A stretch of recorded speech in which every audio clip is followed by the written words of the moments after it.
Bwana Yesu asifiwe mpendwa, na kusalimu katika jina la Yesu.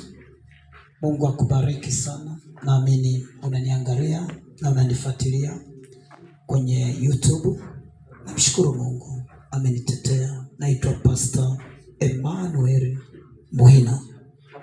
Mimi nilikuwaga mchawi kiwa na miaka 8 mpaka 16. Namshukuru Mungu ameniokoa, lakini pia nilikufa. Nilikaa mochwari siku 3 na Mungu akaja akaniokoa. Nilipokuwa kwenye jeneza, nilikutana na Yesu nikiwa kwenye jeneza, maana nilikufa. Na baada ya kuwa kwenye jeneza, wanataka kwenda kunizika nikiwa nyumbani mkoa wa Tanga, ndipo Yesu alinitokea.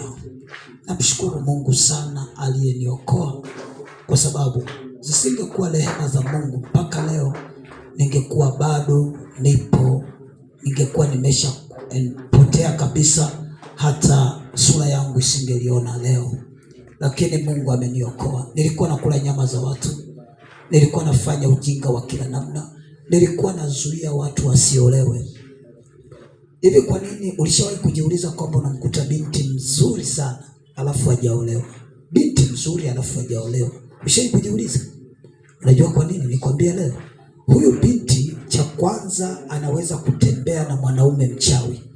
Mwanaume mchawi anakuwa anamuingilia huyo binti kwenye ulimwengu mwingine akiwa amelala. Cha kwanza, anaenda anamlisha kitu kwenye mdomo, au anaweza kumsogezea makalio yake yenye dawa, alafu binti huyo analala fofofo nusu ya kufa. Kisha baada ya hapo anamfanya vile anavyotaka, na baada ya hapo huyo binti anakuwa anashindwa kuolewa.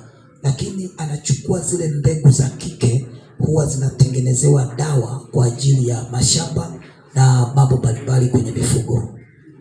Kwa hiyo binti unayeniangalia hapo ulipo kwenye YouTube, inawezekana hujaolewa, inawezekana unapitia jambo fulani gumu, zito. Maisha ambayo mimi nimeyaishi ni mabaya. Nilikuwa nawachezea watu, nilikuwa nawaroga watu, nilikuwa naweka ugonjwa mkubwa ambao unahangaika nao. Nilikuwa naweza nikamfanya binti akawa ananuka sehemu za siri, ananuka sehemu nyeti. Huyu binti ananuka, au binti anaweza anakuwa hajisikii chochote. Kabla ya kuendelea, naomba uchukue namba yangu ya simu, ni 0765875548. Maisha yangu hii ni full story. Ilikuwa mbaya. Hivi unavyoniona nimetakata hivi ni kwa sababu ya Mungu. Historia ni ndefu sana. Historia ya jinsi ambavyo maisha yangu hii nilivyokuwa naendelea